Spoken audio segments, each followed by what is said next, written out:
সকলোকে শুভ দুপৰীয়া জনালোঁ। সকলোৰে নিশ্চয় ভালে। আজি এটা অন্য ভিডিঅ' লৈছোঁ। ভিডিঅ'টো শেষলৈকে চাব, ভাল পালে লাইক কমেণ্ট কৰিবলৈ নাপাহৰিব।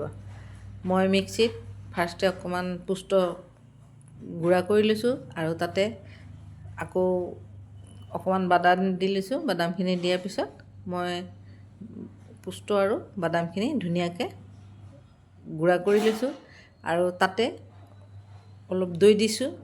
দৈ দি তাতে আকৌ কেঁচা জলকীয়া দিছোঁ, দি পেলাই এটা ধুনীয়া পেষ্ট এটা বনাই লৈছোঁ আৰু অকণমান তাতে ধনিয়া পাত দিছোঁ, দি পেলাই ধুনীয়া এটা পেষ্ট বনাই লৈছোঁ আৰু মই মিক্সিৰ পৰা এটা বাতিলৈ মই উলিয়াই ৰাখিছোঁ। আনহাতে সেই মিক্সি বাতিটোতে মই আদা, নহৰু, পিঁয়াজ তাতে পেষ্ট কৰি লৈছোঁ আৰু কেৰাহীত যেতিয়া তেল গৰম হৈছে মই আদা নহৰু পেষ্টখিনি কৰিছিলোঁ যে সেইখিনি মই তাতে দি দিছোঁ।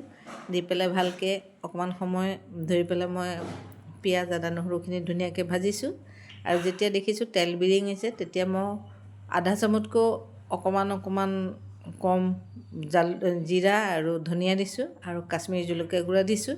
দি পেলাই ধুনীয়াকৈ মই এইখিনি ভাজি আছোঁ। যেতিয়া তেল বিৰিঙিছে মই আনহাতে চিকেনত দৈ, অকণমান তেল, নিমখ আৰু হালধি দি পেলাই ধুনীয়াকৈ মেৰিনেট কৰি ৰাখিছিলোঁ, সেইখিনি তাতে দি দিছোঁ। দিয়াৰ পিছত মই ধুনীয়াকৈ খন্তিখনেৰে ধুনীয়াকৈ ভাজি আছোঁ। যেতিয়া মোৰ মছলাখিনি গোটেই চিকেনত ধুনীয়াকৈ লাগিছে তেতিয়া মই তাতে অকণমান চিকেন মছলা দিছোঁ। চিকেন মছলাখিনি দিয়াৰ পিছত আকৌ অকণমান সময় ধৰি মই ভাজি আছোঁ। মই আজি সকলোৱে জানেই চিকেন বনাব, মই তথাপিও আপোনালোকৰ ওচৰলৈ পঠিয়াইছোঁ ভিডিঅ'টো। মই আজি চিকেনখিনি পুষ্ট আৰু বাদামেদি বনাইছিলোঁ। আপোনালোকে এবাৰ বনাই খাই চাব, বহুত খাবলৈ সোৱাদ হয়। আৰু তাৰপিছতে অকণমান বাতি এটা দি পানী দিছোঁ, দি পেলাই মই ভালকৈ লৰাইছোঁ কাৰণ মছলাখিনি তলত লাগি যাব আৰু এখন ঢাকনিৰে মই ঢাকি দিছোঁ। যেতিয়া মই ঢাকনিখনে উঠাই চাওঁ তেতিয়া মোৰ দেখিছে ধুনীয়াকৈ মোৰ চিকেন বইল হৈ গৈছে। বইল হোৱাৰ পিছত মই আকৌ খন্তিখনেৰে ধুনীয়াকৈ মই লৰাই দিছোঁ। লৰাই আৰু মই যে পুষ্ট বাদাম আৰু দৈ দিছিলোঁ সেইখিনি দি পেলাই ধুনীয়াকৈ অকণমান সময় ধৰি মই ভাজি লৈছোঁ।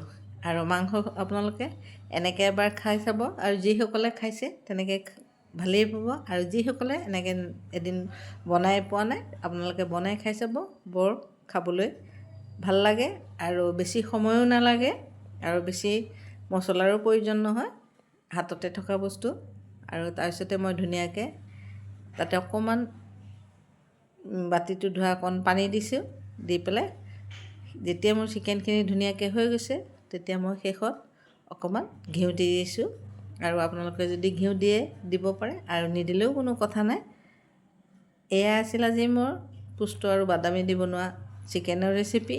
আপোনালোকে ভিডিঅ'টো কেনেকুৱা পালে জনাবলৈ নাপাহৰিব আৰু ভাল পালে লাইক কমেণ্ট শ্বেয়াৰ কৰিবলৈ নাপাহৰিব। আজিলৈ আহোঁ অন্য এটা ভিডিঅ'লৈ। Bye bye.